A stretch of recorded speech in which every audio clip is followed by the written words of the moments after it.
ఒక హీరోయిన్ ఒక రోజు ఎక్కడికి వెళ్ళిందంటే అని thumbnail పెడితే కొన్ని లక్షల వ్యూస్ వస్తాయి.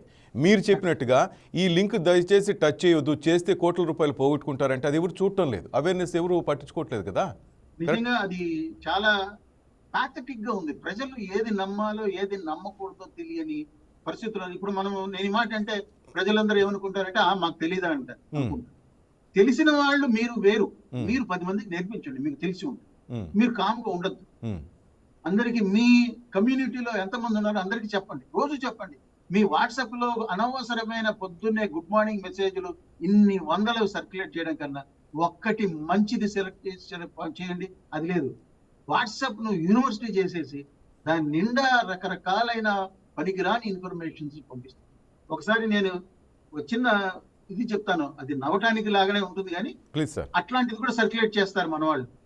నోటి దుర్వాసన పోగొట్టుకోవడం ఎలా అని చెప్పి ఒకటి పొద్దున్నే వస్తుంది. బాగా కడుక్కోండి, నోరుకి పుట్లించుకోండి, ముక్కు మూసుకోండి, నోరు మూసుకోండి, గాలి వదలండి అని రాస్తారు. ముక్కు మూసుకొని నోరు మూసుకొని గాలి ఎక్కడి నుంచి వదలాలి అంటే దాన్ని కూడా సర్క్యులేట్ చేస్తారండి, ఎవరు చదవరు.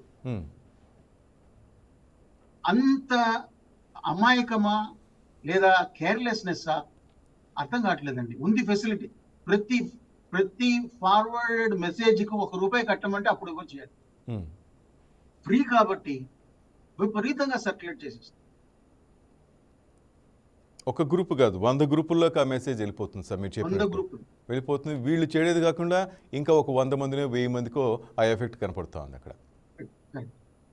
మూవీస్ కూడా చెప్తున్నాను, మీరు ఇంకా ఏదో 1-2 అక్షయ్ కుమార్ లాంటి వాళ్ళు విన్నవి చెప్పి ఉంటారు.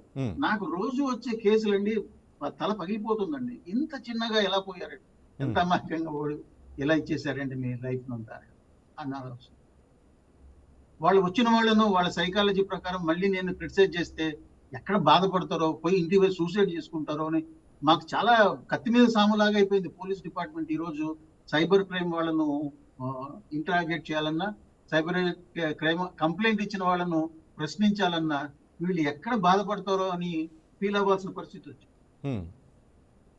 మొత్తం ఈ డబ్బు పోగొట్టుకున్న వాళ్ళైనా సార్ మీ దగ్గరికి వచ్చే వాళ్ళంతా ఎక్కువ కేసులు 90% డబ్బులు పోగొట్టుకున్న వాళ్ళండి. ఒక 5-6% వాళ్ళు ప్రైవసీ పోగొట్టుకున్న వాళ్ళు, ఒక 4-5% వాళ్ళు వాళ్ళ ఇంటెలెక్చువల్ ప్రాపర్టీని పోగొట్టుకున్నారు. ఓకే, అంటే ఇంటెలెక్చువల్ ప్రాపర్టీ మీన్స్ అంటే వాళ్ళ సోర్స్ కోడ్ ఉండొచ్చు, వాళ్ళు తయారు చేసిన ఒక కథ అయి ఉండొచ్చు, ఒక ఇమేజ్ అయి ఉండొచ్చు, అట్లాంటివి.